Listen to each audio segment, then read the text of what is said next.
I'm John Leavens. Happy to say I'm in my 10th year with the NAIA, and I am really enjoying this weekend. I hope you all are too. Thank you for making it such a pleasure, and for all the shout-outs that you all have sent my way in terms of the team that just seems to be getting better and better at the national office. Credit, of course, is all theirs, but still, it's really nice to hear. My charge is a little different this year. For the last few years, I've spent my time talking about the Eligibility Center. Center is in its 4th year, and has benefited greatly from all of your continued support and your good ideas. And I want to thank you again for that help. The center did address specific problems, but as it turns out, it's also been a catalyst. Right away, it gained credibility with the high school crowd. It opened a wide, new avenue to young people. And as a result, there's been a lot of thinking about how to build on that connection. So my charge today is to draw a little tighter circle around how that thinking has evolved and what this talk of growth actually means. But here's a quick question we probably need to ask. Why? Why are we focusing so much on growth? Well, I know I'm just getting started here, so I won't go all existential on you, but in the most general sense, isn't it true that, well, it just isn't possible to stay the same?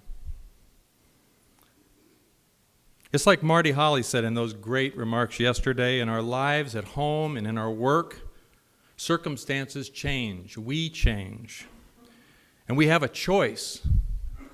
As champions of character, we have a responsibility to grow, to aim toward a greater good. Jim Carr put a finer point on it yesterday. He said we're in the midst of dynamic change in higher education and in intercollegiate athletics. I won't repeat Jim's remarks, but his point really was all about change, wasn't it? And our opportunity, our responsibility to choose a greater good for you, your institution, and for your students in the years ahead. Well, what is that greater good? I'd say it starts with the long-term health and vitality of your institutions. And the key to that long-term vitality, access to quality students. Quality students. So you can build those special bonds that were the real sustenance of our luncheons yesterday and today. The chance to provide the special brand of education and personal development that you and institutions like yours own. Brian Friedrich is president of Concordia University in Seward, Nebraska, and a member of the NAIA Council of Presidents representing our good friends in the Great Plains Athletic Conference. President Friedrich stands before new students and parents each fall. He makes 2 promises. Brian's first promise is to ensure and expand access to the Concordia experience, essentially a personal, shared journey. The chance to be part of an intimate community of faith, knowledge, service, excellence. Then he makes a second promise to accentuate the first, access, all day, every day, to each member of the Concordia faculty and staff. And then he does a brave thing. He caps off that promise by providing his own cell number. And then as he continues, at least in the clip I saw, he's talking and his mobile phone begins to ring. Concordia's total enrollment is at an all-time high. Concordia competes with NCAA schools, including the University of Nebraska, Lincoln, not by offering the same number of degrees or buildings or sororities or athletics teams. Don't get me wrong, absolutely. Concordia offers a wide array of academic programs, quality facilities, a rich social life, and of course, first-rate athletics in the GPAC. But what separates Concordia is that promise. Promising something Nebraska and its peers can't, and that's a special kind of experience, a special community. It's a niche. and in that promise lies value. The NAIA growth strategy is built along very similar lines. It is, in essence, a niche strategy, anchored by value and differentiation. Let me tell you what I mean. The NAIA competes with the NCAA. We won't compete on the basis of media share, TV contracts, or, for the time being, postseason expenses. I'll resist for now the temptation to argue whether those are even available in the NCAA. But what separates the NAIA is our orientation toward you, our commitment to bring real value to you. And like you, what we offer is not for everybody. The University of Alabama's annual athletics revenue exceeds that of every team in the National Hockey League and 25 NBA teams. I'm going to hazard a guess that Alabama is not very much interested in us. And I'll tell you, we're not very much interested in them. But, more to the point, I will submit that the NCAA's interests and activity are directed to a far greater degree toward Alabama's interests than they are toward building a pathway for students to, well, really any campus. It's just not a significant concern. And this is fundamental to the NAIA growth strategy. One of the most common habits of entrenched, established companies that allows others to make serious headway is the tendency to focus on the high profit end of the market. The established company doesn't spurn the others. It just doesn't see fit to give them service, to really understand and meet their needs. I'm not making this up, by the way. This is straight from Peter Drucker, who analyzed business and society for more than 60 years. Wall Street Journal called him the dean of this country's business and management. Jim cited statistics yesterday that zeroed in on what's important to you. 77% of NAIA athletic directors want to add more students. 80% of coaches say they're expected to recruit and sign more players to boost enrollment. It's true, not everybody may be focused on boosting enrollment, but life still would be better and recruiting costs and discounts lower with a bigger pool of well-qualified candidates and easier access to that pool. No matter how your institution views the role of athletics, the more students who are aware of and interested in what you have to offer, the better it is for everyone. So, the first building block in the growth strategy is clear. Work in tandem with you to connect to a much larger pool of students. Students who want what you have, but don't know how to find their way to you. The first prototype was NAIA Connections. Software on the Eligibility Center's Play NAIA website allows a student to sort by college preference, size, location, faith-based, academics. And the software finds every NAIA school that fits. And then the student can do some research and request that their information be sent to 5 schools. Thousands of students used it in the early years, but it fell flat with coaches. You know why? They said, sure, I want more recruits, but I can't use unfiltered contacts. I've got no way to sort out the kind of kids I want. Which takes us back to Drucker, our business guru, for a second key point. The specialty niche does require an approach that's unique. I quote Drucker, the niche results from a systematic survey of opportunities. Entrepreneurs look for the place where an enterprise has a unique controlling position. And that's what all this latest what-if thinking has been about, the commitment to analytics and to innovation. It's a hunt for differentiation. And that hunt has led us to the Pathways model. I'm going to break it down to the basics. First, the dynamics.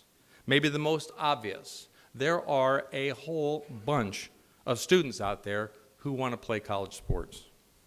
Almost 8 million students participate in high school sports. About 640,000 go on to play in college, and 450,000 of those outside NCAA Division I. Of that 450,000, NAIA schools have about 60,000 on campus each year. That's about 13% of the total. So we can work harder to make inroads in that group. Bring more of those students to your campuses. NCSA, one of the nation's most well-known recruiting services, has built a very rich database related to coaches' recruiting networks. And according to NCAA, the average size, now keep in mind this is very general, it applies across all sports. The average size of a coach's network is about 10 other coaches in recruiting.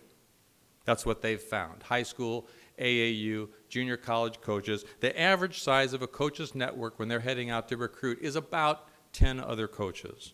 And each of those coaches, on average in the recruiting process, will provide about 3 to 5 prospects. So that means on average, again, across a broad spectrum, a coach has relatively direct connections to, say, 50 prospects through his or her recruiting network. You think it's possible there are more athletes, NAIA caliber athletes out there who would be a good match but aren't on your coach's radar? So we can work harder on that 450,000, capturing just an additional 2%. Moving from 13 to 15% would mean, on average, 20 additional students on each and every NAIA campus. But we can work smarter, too. What about those other 7.5 million high school players who may want to play college sports but can't make contact with your coach? What if we could work smarter and connect with those students in far greater numbers? Think about this. Connect with 1/10 of 1% of that group. Do you think there might be one student in every 1,000 in that group who would be NAIA caliber? 1/10 of 1% from that group, and there are 29 more students on every NAIA campus. In round numbers, 50 total. In my book, that's real value. That's real value to you. That's a lot of opportunity for you to deliver on that promise. Here's the dynamic from the perspectives of families and coaches. Parents and students say two things about the recruiting experience over and over. One, I don't understand how the process actually works. And two, I'm interested and I can play, but I can't get access to coaches. From the coaches, the dynamic is, I need to recruit and sign more players to increase enrollment. I want to fill my roster with athletes who can play. I don't have time or money to expand the pool myself, and I can't rely on recruiting or scouting services because there's no filter. So, what do we have? On one side, thousands and thousands of high school students hoping to play college sports. Not all, but some. Thousands out of 7.5 million NAIA caliber. Most of them saying, I don't understand the process and I sure don't know how to get the attention of coaches. On the other side, NAIA institutions interested in enrolling more students, having greater access to more students, and a higher quality pool. Coaches interested in expanding the pool of talent, but neither time nor money to do the job alone. So now, with that in mind, here's the basic gist of the growth strategy. Build a path for students to learn how the process works. Show them what it takes to be an NAIA caliber student athlete. Give them an actual opportunity to prove that they can meet the standard. 2, let our coaches set the standards. Then use those standards to find qualified students, including locations where coaches can actually see them perform. And 3, provide incentives to institutions and coaches to use the system. There needs to be a very clear path for students to find their way to you. As Jim said yesterday, that path needs to reflect how students communicate and interact in the world today. Email is long gone. Facebook is abandoned to mom and dad. And second, and this is critically important, the path needs to be responsive to our coaches' needs, efficient with meaningful evaluation, tied to performance standards defined by them and tied to their actual roster needs. Students need to be able to move through a sequence, early education, the basics on how recruiting, financial aid, and admissions work, and simple, no-nonsense way to let colleges know they're interested. And most importantly, as the process matures, the chance to get honest feedback and connect with coaches. And remember, as Jim pointed out yesterday, and this is really important in this differentiation, we need to maximize, take full advantage of this. We have something going for us in the NAIA that is absolutely unique. Our rules support this type of interaction. NAIA rules encourage these types of relationships. So what does the path look like? It includes simple tactics that you find at work in admissions, expanding the NAIA's presence at college nights and partnering with state high school associations to have a presence at their events, and working to promote Play NAIA with our conferences. But real growth comes from a bigger footprint. This summer, the NAIA will launch the NAIA Sports Showcase and become the only college athletics association that offers an official event with professional assessment and the opportunity for high school athletes and parents to connect with NAIA schools and showcase their skills in front of our coaches. I want to introduce Austin Bennett, who many of you know from his work as a member of the NAIA Championship staff. Austin, along with Michael Brooks, Angela Crawford, Alan Grossbach, Sue Robinson, Lynn Meredith, and others in our office, has taken a leadership role in developing this concept and has worked closely with officers of coaches associations in learning NAIA coaches' points of view. Austin, can you tell us a little bit about the goal of the showcase? Yes, there are actually several goals of our NAIA showcase. Number one, and probably first and foremost, quality student athletes. We want to bring student athletes to the showcase that you guys want to have not only on your teams, but on your campuses. Number two, we would like to create exposure. This is a terrific opportunity to introduce the NAIA and what we are all about to those student athletes, both high school and junior college. Number three, we want to put on a best-in-class event. This is the first time, obviously, like I said before, that they will be learning about the NAIA. We want to make sure that their experience is one they will never forget. Tell us a little bit more about how it actually works. So a combine or showcase is an event where student athletes can attend and be tested on their physical abilities, their strengths, their speed, things like that, as well as do on-the-field sports-specific drills. Now, there are many showcases or combines out there, but they are sports-specific. So what makes the NAIA Sports Showcase unique is that we have 5 different sports. We have baseball, we have softball, men's and women's soccer, and football, all wrapped up into one 3-day weekend. That alone is a huge plus for us, and it's something that nobody else has been able to replicate. Why have they not been able to replicate that? What we can provide per our rules, per our association, bylaws, policies, everything, are contact that nobody else can. We can have our coaches attend. Yes, coaches can attend other showcases, other combines. They cannot go down there and physically reach out, talk to kids, get to know kids, talk to parents. That is what makes us unique in this sense. Finally, the last thing, and I think one of the most important things that brings legitimacy and uniqueness to our showcase, is a partnership we have with a company called Stat Performance. Stat Performance is industry leader in sports testing. They use laser technology. They work with many professional organizations such as the NBA, the NHL, the Canadian Football League, amongst others. So very unique in many ways. What would you say about demand in the marketplace? Well, I think the demand is simple. It's the thousands and thousands of student athletes that want to play sports at the next level but don't know where to begin. So not only are we going to give them an opportunity to showcase their athletic abilities and talents, we're going to introduce them to the NAIA and what it has to offer. Both our brand, our eligibility center, our sponsors that happen to be there, things that just make them feel at home and like the NAIA is where they should be. That also includes their parents, their influencers. When they are there, we want to introduce them to what the NAIA has to offer, as well as the eligibility center. As we all know, those influencers play a huge role in what their kids or their young people try or want to do at the next level. What students are we targeting? Well, we're targeting high school and junior college students. Currently, our marketing team has done a terrific job of creating that first touch and that initial pathway to not only attend the NAIA showcase, but to attend an NAIA institution. I think we've reached out to over 26,000 high schools in a 6-state area, as well as over 7,000 high school and junior college athletic directors.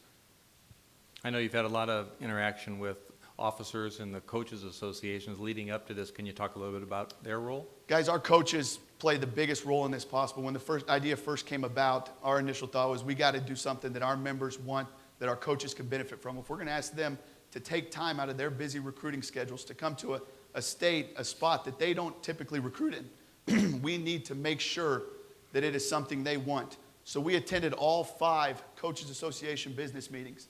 We had calls with all 5 Coaches Association officers, got feedback. What are you looking for? What do you want to test? What do you want to see? Sports-specific things to make sure it's something that they build, that they want to attend.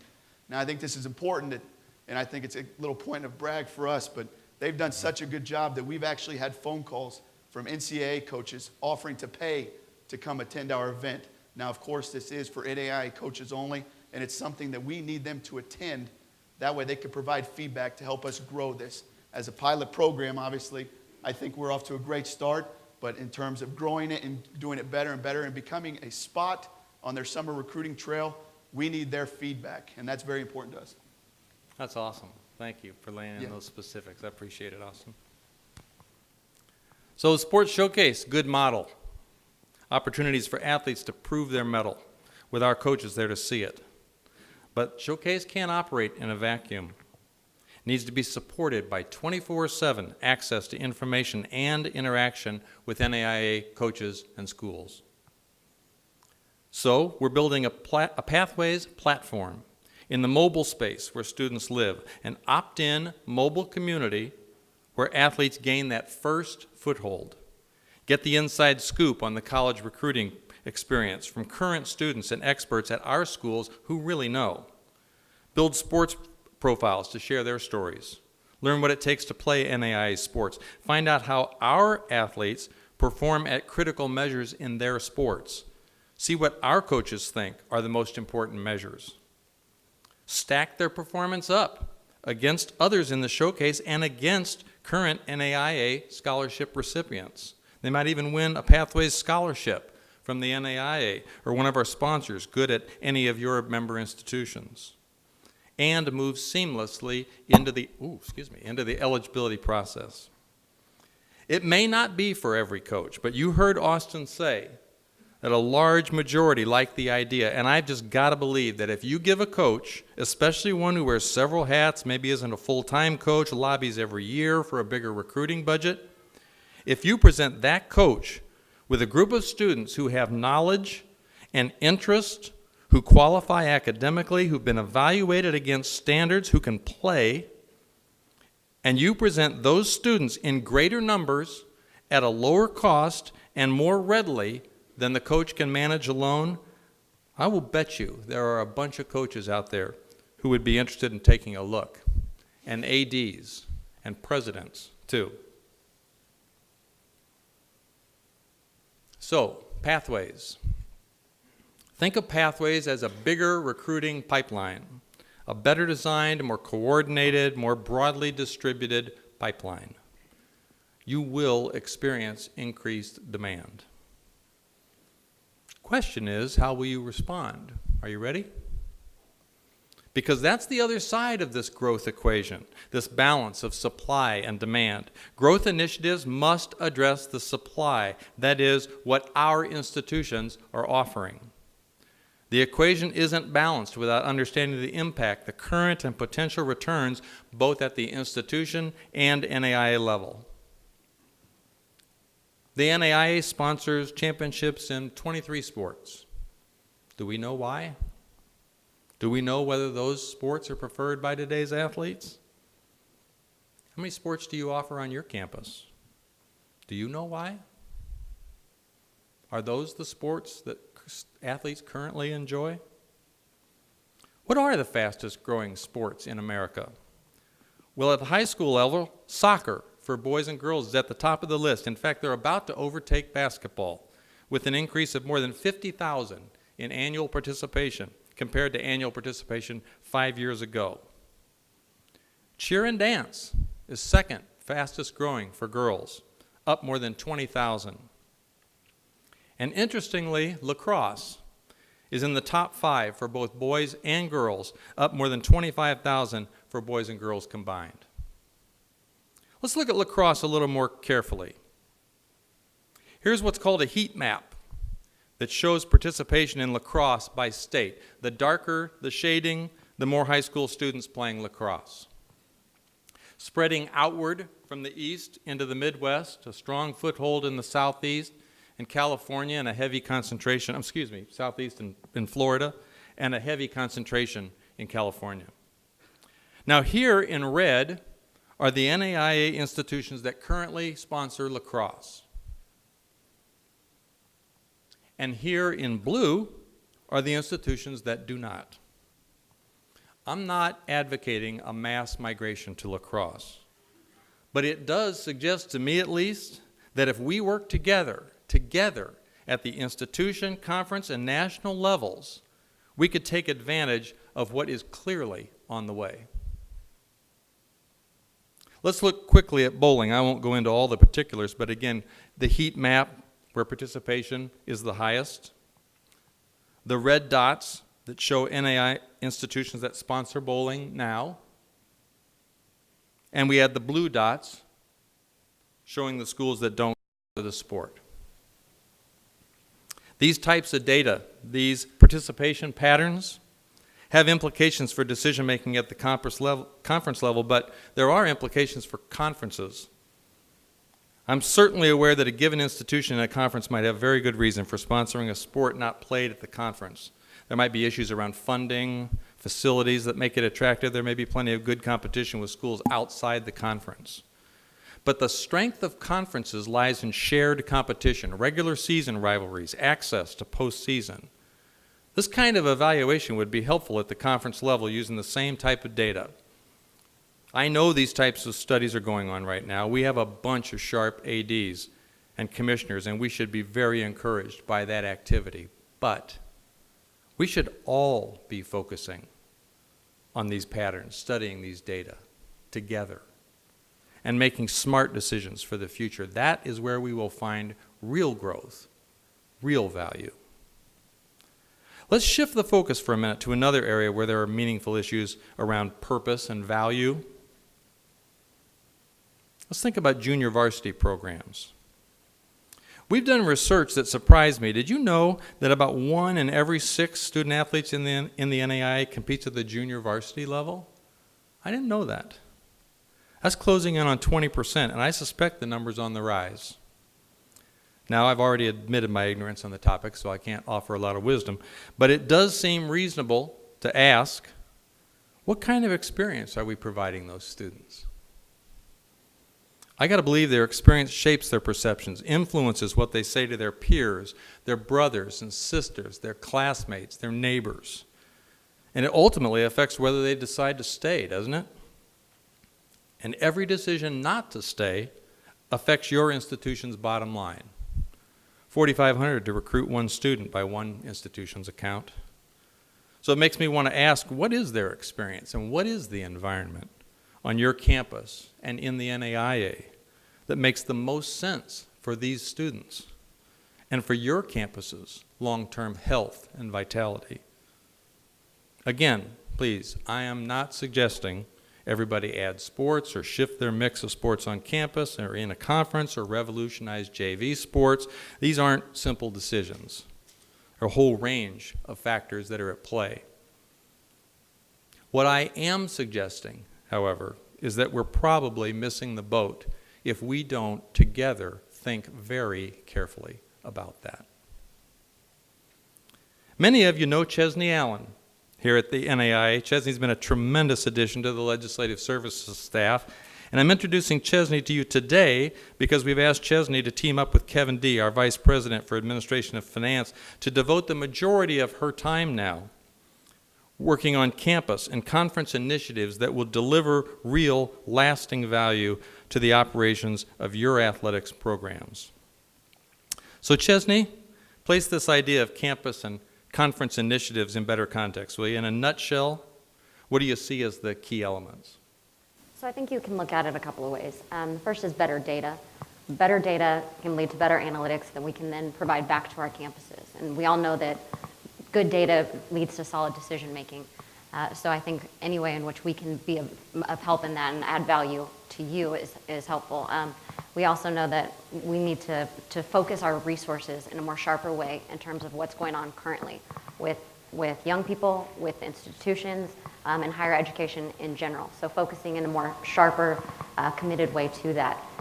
In addition to that, we're trying to figure out how we can best be of service through better analytics to you.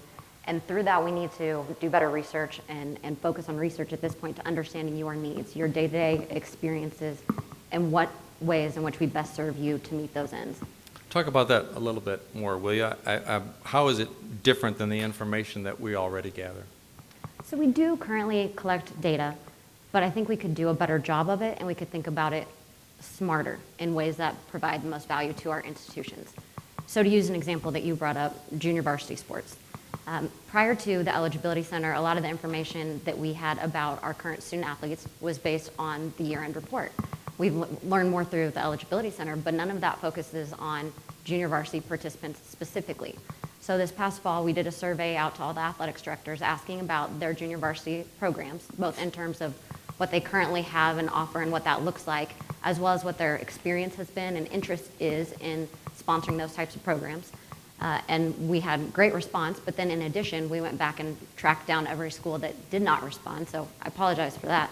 But for the first time, we have a complete data set related to junior varsity participants. So for the first time, like John mentioned, we know that 1 in 6 student athletes is a junior varsity participant.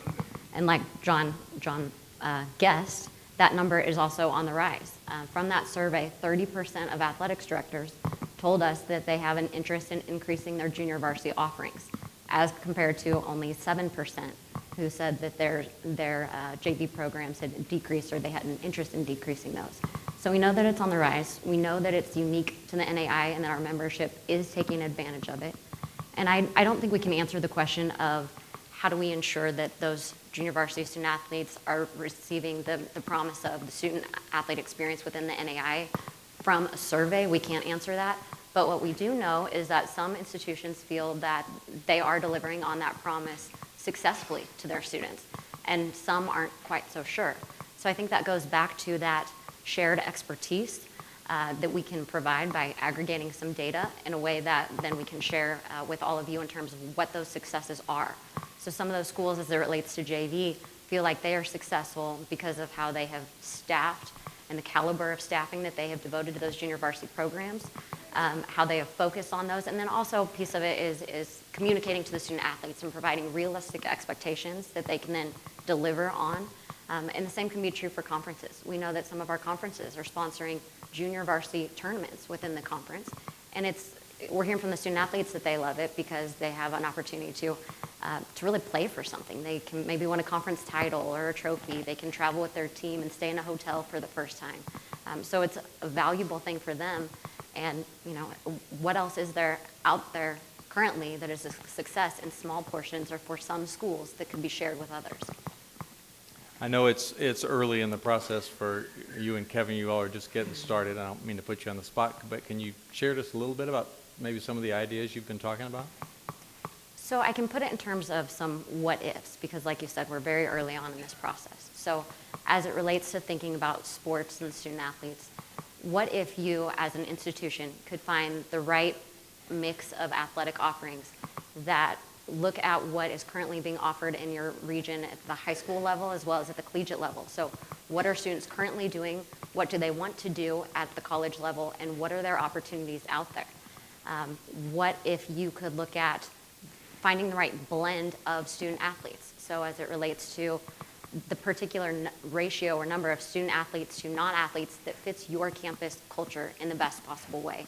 Looking at the type of student athlete, so from an academic, a cultural, a character, a work ethic type of perspective, what if you could find that perfect mix that, again, fits your specific institution? What if you could find the right mix that has the best financial impact for you? Same with conferences. What if you as a conference could find the perfect sports offerings that fit your geographic area that you're primed for in the sense of travel costs and opportunities, NAIA and otherwise, in a way that best maximizes your conference strength, because as we know, and this has been discussed already in this convention, the stronger the conference is, that benefits every institution within the conference.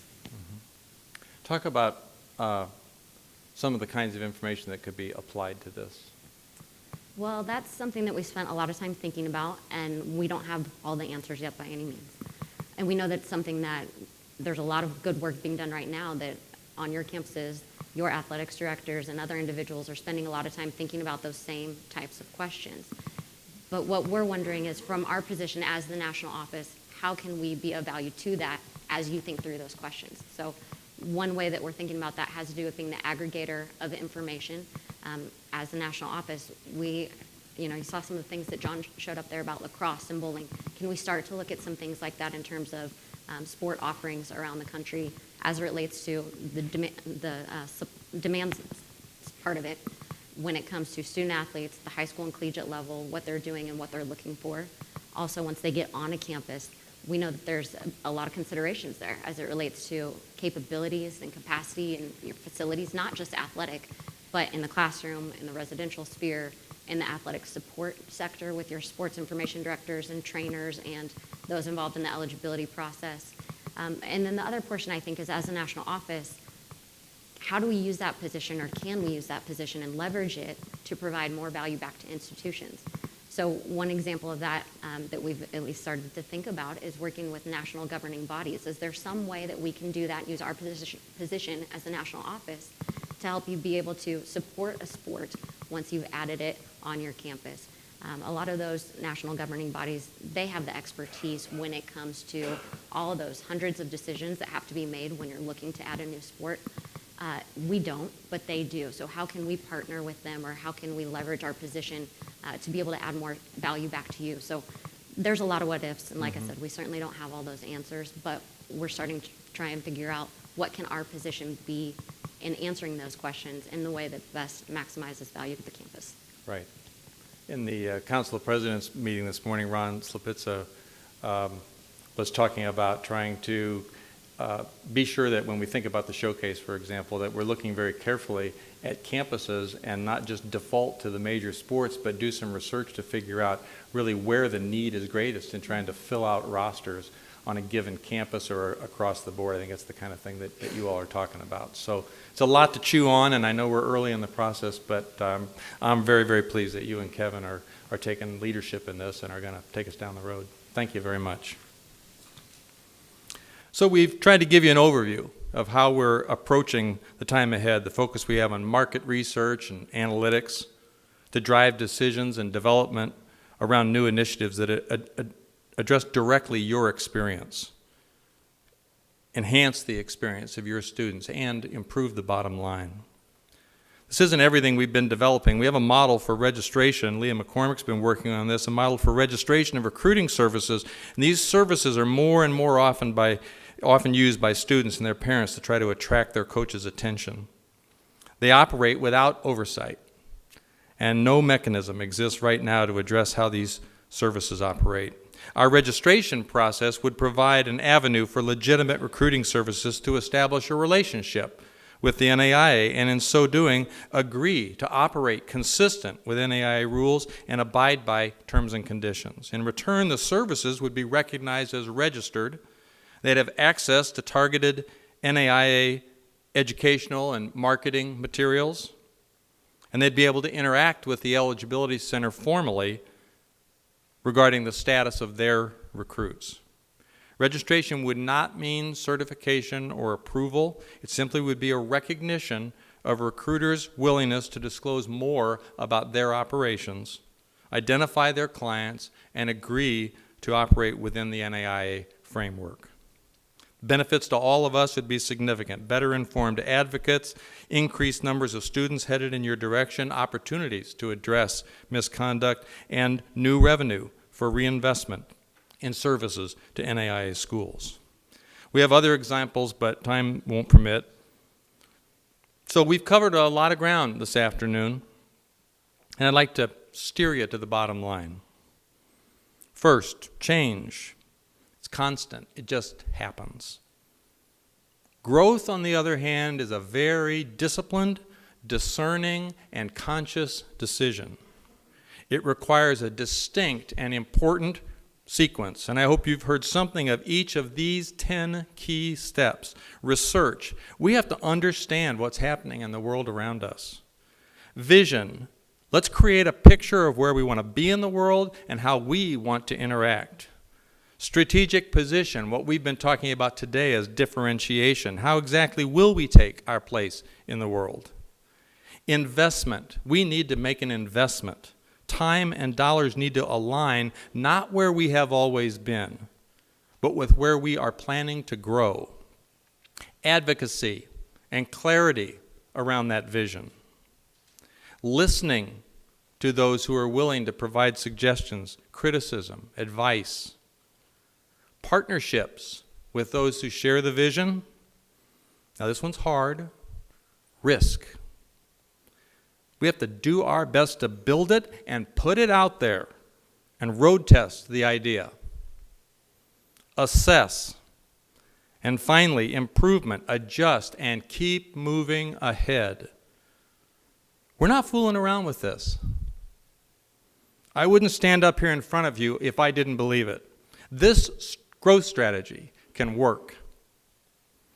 The result will be value, more students, many more well-qualified students in the pipeline, more institutions. We will have something truly unique, something that sets us apart, and something that other institutions are going to want.